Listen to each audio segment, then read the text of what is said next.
বিজেপিকে বিশুদ্ধ রাখতে মরিয়া নেতৃত্ব, তোলাবাজি বন্ধে শীর্ষ নেতৃত্ব কড়া বার্তা দিচ্ছেন। নিচু তলার কর্মীরা শুনতে পাচ্ছেন কি? কাটোয়ায় বিজেপি নেতার বিরুদ্ধে তোলাবাজির অভিযোগ। বিএলআরও দফতরে চাকরি করতে 5 লক্ষ টাকা দাবি মতো টাকা না দেওয়ায় আবার মারধরেরও অভিযোগ রয়েছে। 3 বিজেপি নেতার নামে কাটোয়া থানায় অভিযোগ দায়। দেখুন, দাবি মতো টাকা না পাওয়ায় মারধর পর্যন্ত করেছেন, অভিযোগ এমনটাই।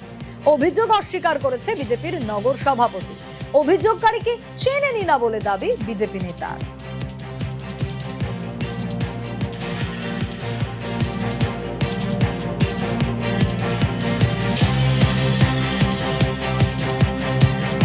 গত 26/6/2026 তারিখে রাত্রে কাটোয়া নগরমণ্ডল বিজেপি অফিসে আমাকে ডেকে পাঠানো হয় এবং বলা হয় যে কাটোয়া 1 নম্বর বিএলআর অফিসে কাজ করতে গেলে আপনাকে 5 লাখ টাকা তোলা দিতে হবে, তবে আপনি কাজ করতে পারবেন। আমি সেই তোলা দিতে অস্বীকার করি। পরবর্তীকালে বিভিন্ন চাপে আমি 20,000 টাকা দিই এবং বাদবাকি টাকা দিইনি বলে বিভিন্ন ধরনের অস্ত্র নিয়ে আমার ওপর চড়া হয় এবং তার মধ্যে বন্দুকও ওদের কোমরে গোজা ছিল।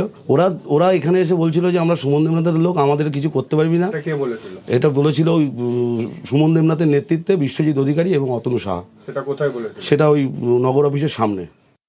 একটা সাজানো ঘটনা। প্রথম কথা হচ্ছে, দেখুন, যে কেউ থানায় গিয়ে যা কিছু বলতে পারে।